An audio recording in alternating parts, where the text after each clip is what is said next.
Bine ai venit la Povești Școală! Azi am să-ți spun super pe scurt cum se face un video de YouTube, de la A la Z, care sunt toate etapele. Prima etapă este ideația.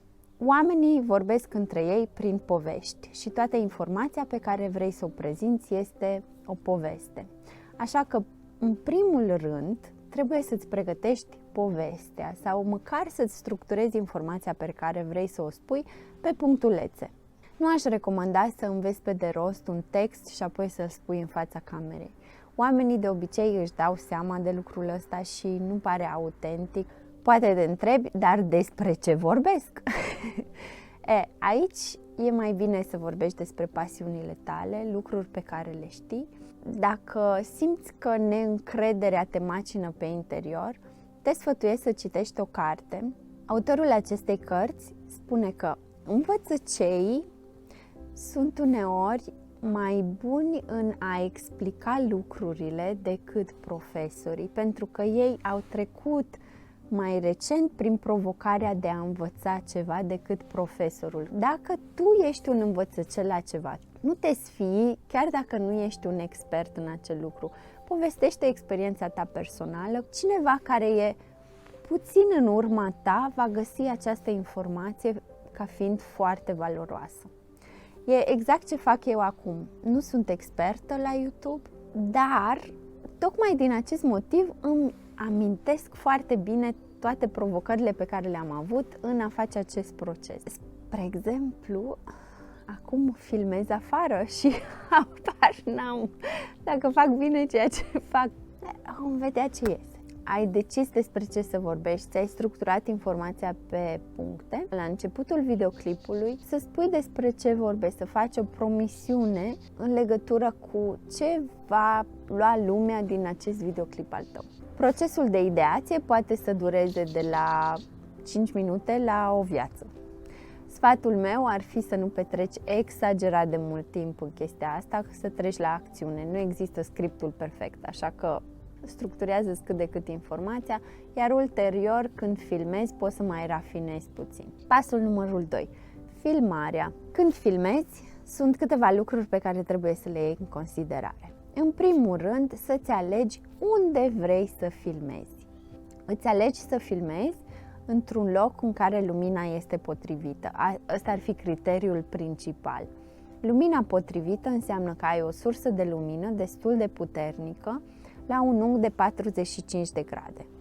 Deci, cumva, mie sau din partea asta sau din partea asta.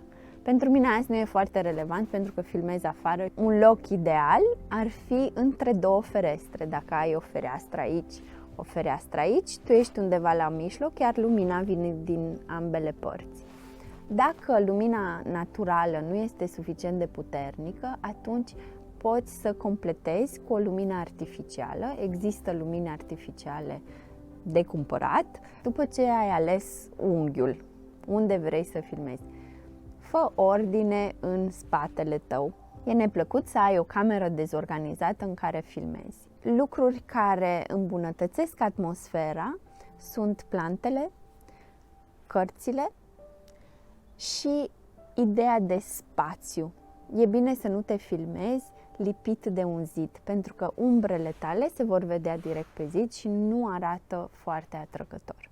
Există un pas care a zice că e opțional, probabil că fetele îl vor lua în considerare, dar gândiți-vă că și prezentatorii TV se machează, femei și bărbați, pentru că uneori lumina îți dă o anumită strălucire, aiurea. Puteți de asemenea să vă alegeți o vestimentație care vă reprezintă.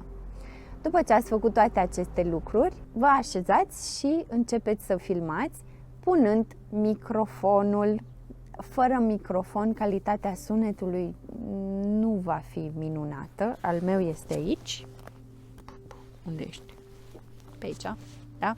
Microfonul ar fi bine să stea undeva la 20 de centimetri distanță de gura voastră. Poate fi un microfon așa sau poate fi un microfon care atârnă. În fine, eu am preferat ceva mai mic și mai discret. Când filmați, e bine să filmați totul dintr-o bucată. Asta nu înseamnă că filmați totul perfect dintr-o bucată, dar e preferabil să faceți un videoclip, să zicem, de 30 de minute, în care repetați o frază de mai multe ori până ce sunteți mulțumiți de ea, decât să faceți 13.000 de filmulețe mici cu fiecare propoziție și apoi să încercați să le puneți la loc. De ce? Pentru că e mult mai ușor să iei un film, un videoclip lung, să-l tai, să scoți părțile din el care nu-ți plac în postproducție, în editare ulterior. Sunteți în control complet în legătură cu ceea ce vreți să arătați și ceea ce vreți să spuneți, așa că nu vă faceți probleme dacă nu iese perfect. S-ar putea să fiți puțin neîncrezători în fața camerei, să fiți puțin timorați, e absolut normal, cu timpul lucrurile se vor îmbunătăți, iar sfatul meu, imaginați-vă că aveți o discuție cu un prieten sau cu mama, cu o singură persoană și că îi povestiți acestei persoane ceea ce vreți să spuneți. Foarte important, după ce ați filmat, verificați că sunteți mulțumiți. La filmare sunt foarte multe detalii, nu e doar lumina și sunetul, în care nu am să intru astăzi. Cea de-a treia parte, care se numește editarea. Editarea se face într-o anumită aplicație sau într-un anumit program. Există aplicații pe mobil, gen CapCut, pentru a tăia videoclipuri, sau puteți să folosiți o aplicație pe desktop. Eu prefer să fac editarea pe calculator pentru că am mai mult spațiu să mișc mâinile, să văd pe ecranul telefonului, cred că te chioroști așa, nebunești până faci editarea. Eu folosesc o aplicație pe desktop, se numește DaVinci Resolve, se poate descărca gratuit. Contează cât spațiu ai pe calculator ca să poți să o descarci și să o folosești. Dacă ai foarte puțin spațiu pe calculator, nu vei putea să-l folosești sau dacă îl vei putea folosi, va fi foarte sacadat, se va bloca de foarte multe ori programul și așa mai departe. Să tai acel videoclip de 30 de minute într-un videoclip de aproximativ 7 minute, mie mi-a 2-3 ore. Să fac doar această tăiere, să scot propozițiile care se repetă, să scot După care trebuie să mai pun muzică și efecte speciale. Canva este un alt program online, este și acesta gratuit. În Canva eu pun muzica și pun efectele speciale. Efecte speciale, de exemplu, aici deasupra mâinilor mele apare un fluture. Îmi place fluturele pe care le-am pus. Apoi trebuie să generez subtitrarea și aia mi-a o jumătate de oră, deci 4-5 ore îmi ia pur și simplu editarea. Și apoi videoul e gata. Mai este și partea de publicare.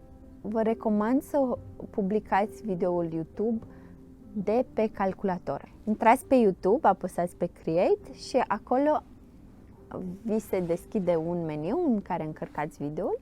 Iar apoi aveți tot felul de lucruri de completat. Titlul videoului, descrierea videoului și, foarte, foarte important, thumbnail-ul. Thumbnail-ul este coperta videoclipului. Gândiți-vă la coperta unei cărți, e la fel și thumbnail-ul. E foarte important pentru că în funcție de această imagine pe care o aveți deasupra videoclipului, lumea decide dacă să se uite la acel videoclip sau nu.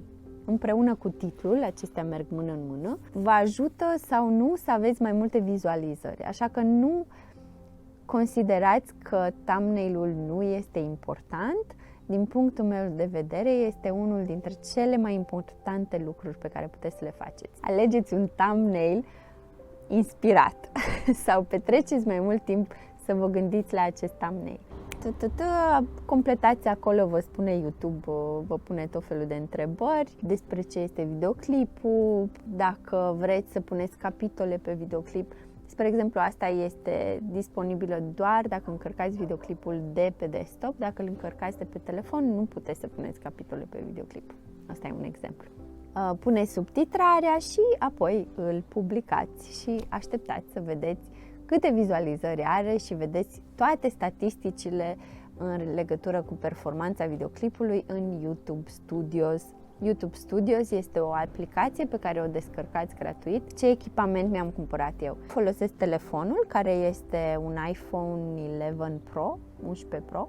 Apoi mi-am cumpărat un trepied care ține telefonul în timp ce vorbesc cu voi.